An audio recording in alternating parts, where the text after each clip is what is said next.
Again, welcome to our YouTube channel, ladies and gentlemen. Good morning. Mount Kenya has split into three. Mlima Kenya umepasuka, umekatika mara tatu. Politically speaking, that is the true position of the mountain today. Upande mmoja wa mlima uko na Gachagua, upande mwingine uko na KENYAN, who is the majority leader in the National Assembly, na upande mwingine umebebwa na Ndindi Nyoro, the Kiharu member of parliament. And if you have been watching the politics of this country, you realize that Gachagua has been asking with the Kikuyus to unite. He has been telling them that the buffaloes don't walk together in hands because they love each other, but because of their security, because something be faced or head on. If you listen to Gachagua again, you realize that he has been talking about some enemies in Kikuyu community. If you listen to him yesterday when he was in Meru, he said that he is going to shame the people who are betraying the Kikuyus, the traitors. Gachagua has been holding night meetings. The meeting that was held in Thika Greens, the other one at Karen home, I think on Friday, the other one in Ebu, were organized by him. Ni yeye mwenyewe alikuwa amewaleta pamoja kwa sababu abazo yeye mwenyewe anazielewa. But when you look at Ishongwa speaks directly to William Samoei Ruto. Same case applies to Ndindi Nyoro. They speak directly to William Samoei Ruto. They don't need to go. They never, in fact, they don't even like being in the same meeting where Gachagua is presiding. Niambie ni mara gapi umewahi kuona, tuseme kwa mfano, Gachagua anaongoza mkutano, Ishongwa wako pale wakiwa wanafuatana na William Samoei Ruto is not there, or Ndindi Nyoro and Gachagua. Just a few moments, ni mara chache sana ambapo unaweza kuwaona wakiwa pamoja. Na wakati utaona wakiwa pamoja, President William Samoei Ruto must be there. That is the fact of the matter. Jambo lingine ni kwamba Gachagua has always insisted, and even yesterday, where in Meru, he was insisting that anybody who wants to go to the president must pass through him. Lazima pitie kwake. Hivyo ndivyo ambavyo anasema yeye ndiye njia ya kwenda ikulu na mtu asipitie njia nyingine, njia za kado. But KENYAN and Ndindi Nyoro would hear none of this. Ladies and gentlemen, why have these people split? Why has the mountain split? Kwa nini Mlima Kenya umepasuka? Imekwaje? If you join this channel for the first time, like this video at this juncture, and please, if you have never subscribed, you can also take 1 second and subscribe and leave your comment also in the comment section. The first reason why the mountain has split into three is because William Samoei Ruto has decided to be so. This is in an effort to tame Rigathi Gachagua. Rigathi Gachagua is a power-hungry man when you look at him. Rigathi Gachagua is one person who will go for power. He take it. He doesn't wait for it.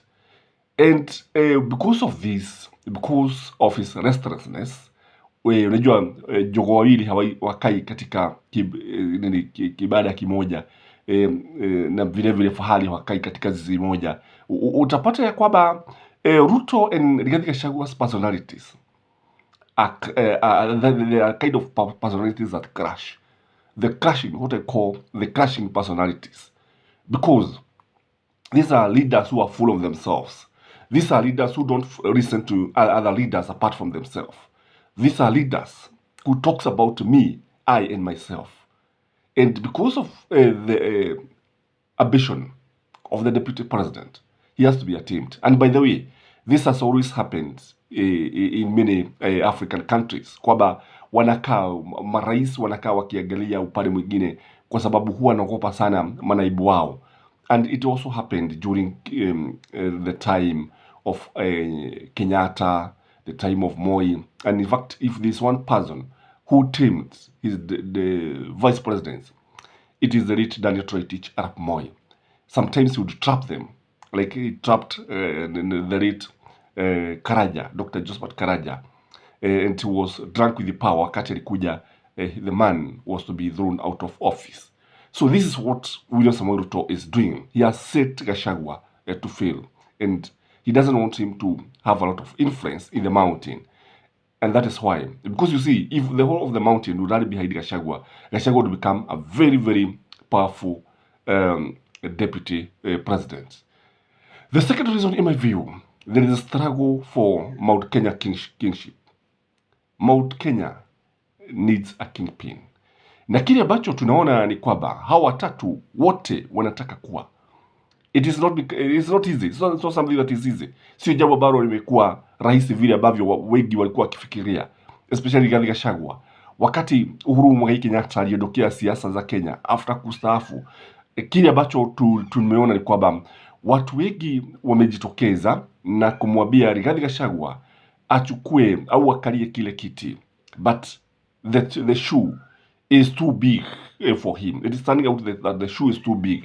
Kile kiti kina mwagusha. Vile kile kiatu kimekuwa kikubwa sana kwake kiasi ya kwamba hakimtoshei, because William Samoei Ruto knows very well that nobody in Mount Kenya can fit the shoes of Uhuru Muigai Kenyatta. The political shoe was so big. Ni kama vile viatu vya Raila Amolo Odinga. Vile viatu kupata mtu ambavyo atavivaa vimtoshee itakuwa kazi gumu. So the struggle for the Mount Kenya kingpin has resulted into the split of the mountain. The third reason is because of succession politics. The succession of 2032, whereby wengi wanaona kwamba Gachagua atakuwa ameshazeeka 10 years from now. Wengine wanataka kuwa wanaona ya kwamba ni wakati wao sasa. Ndindi Nyoro anaona ni wakati wake, Kimani Ichung'wah anaona ni wakati wake. So the succession politics is also playing a major role. And when you look at William Samoei Ruto seems to have a succession plan. Because ukiangalia vizuri sana, he seems to have a soft spot for Ndindi Nyoro. That is the truth of the matter. In fact, the blue boy here is Ndindi Nyoro as far as I'm concerned. And when you look at the whole thing, utapata kwamba Ndindi Nyoro is emerging, is a very influential person in the mountain. Wherever you go, I don't know whether you have noted that these days, Ndindi Nyoro utamuona katika sehemu za Rift Valley. And this is by design, kwamba wakati anapoenda kule, anaenda kimakusudi ni kutumwa ili kutafuta urafiki wake na ile jamii ya Wakalenjin. Utamuona mara nyingi in her base. In fact, if you visit his Twitter handle, if you visit his Facebook page, jambo moja ambalo utapata ni kwamba mara nyingi, siku nyingi, wakati mwingi anautumia kule katika sehemu za bonde la ufa. He's doing this deliberately. And I strongly believe that Ndindi Nyoro and Kipchumba Murkomen will be the people to watch as far as William Samoei Ruto's succession is concerned. That is on the side of Kenya Kwanza. The other thing is because of the abrasive nature of Rigathi Gachagua. Rigathi Gachagua is very abrasive. Rigathi Gachagua is very divisive. Rigathi Gachagua ni mtu mmoja ambaye wakati ambapo anasema lolote, he doesn't mince in word. Anasema lolote lile ambalo anataka.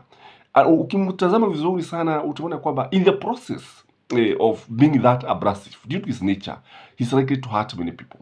He's likely to divide so many people. Na ukiangalia Wakenya wengi wanaogopa sana kufikiria kwamba Gachagua anaweza kuwa rais. You know, he is heartbeat away from the presidency. And he can easily become the president. That is the truth of the matter. Kwa hili ni jambo ambalo watu wengi wanaogopa. Kwa the fact that Gachagua is very abrasive and very divisive has resulted in some people fearing him. Na wengine sasa wakaona kwamba labda there is soberness maybe in Ndindi Nyoro, this something like that. The other reason is because of the regional politics. The regional politics, ukiangalia utaona kwamba watu wa Mlima Kenya wamewahi kutoa rais kutoka Kiambu, wawili, in fact, Jomo Kenyatta and Uhuru Kenyatta, they come from Kiambu, and Kibaki came from Nyeri. Na sasa watu wa Murang'a wanaona sasa ni wakati wao. They won't even stomach. I think people in Murang'a will not even support Gachagua if we were to vie for the presidency, kwa sababu wanatarajia ya kwamba yeye ndiye ambaye Ndindi Nyoro ambaye ndiye anafaa kuugwa mkono. And that is why even during Raila Amolo Odinga's, when it comes to nominating the running mate, there was Sabina Chege and Peter Kenneth, both from Murang'a, because the local politics or the regional politics are very, very important as far as the politics of Mount Kenya is concerned. Maybe you may ask why Nyandarua is not here. Nyandarua is like a cosmopolitan county kwa sababu watu wengi, half of the people come from Kiambu and half of the other community come from Nyeri. Again, there is also the Kiambu population. That is why you see Kimani Ichung'wah now here. Kimani Ichung'wah strongly believe that he can become the president, he can inherit or succeed William Samoei Ruto by the backing of the Kiambu. Kiambu has the highest number of population, and most of the people are very rich in Kiambu. Huo ni ukweli wa mambo. Utapata wengi kwa sababu ule wingi wa watu wengi wanaona ya kwamba ni wakati wake sasa wa kuwa pale, and he can easily succeed or defeat these other two, because the population of Kiambu has resulted also into the splitting of the mountain. Again, finally, it is a position that these people occupy. You see, one of them is the Deputy President of the Republic of Kenya. The other one is the Chairman of the Budget in Parliament. The other one is the leader of the majority. So when you look at these guys, they are playing national politics. That is the truth of the matter. So their position is of much influence. From where they sit, they can be able to influence so many things. They can also be able to influence so many people. And therefore, because of this, power is very sweet. All these three guys, the three guys have tasted power. Na kwa sababu wameoja, ni yale tu ya Waswahili kwamba anayeoja asali hujega mziga. Kile sasa wanataka kujega ni mziga. But now the question is, who is going to carry the day? If you ask me, I think Gachagua has an upper hand by the virtue of his position. But now, when you look at the way the politics are played in this country, Ndindi Nyoro seems to have the liking of many people. Kwa sababu ukiangalia unaposikiliza, seems to, many people on the ground seems to have a liking for him. I don't know how the politics of Gachagua and the other two is going to play in this country. But if you ask me, I know it is going to change the matrix of the mountain. That is my take, ladies and gentlemen. As usual, we can interact in the comment section. Let us know where you're watching this video from. And may you have a blessed Tuesday. Bye-bye.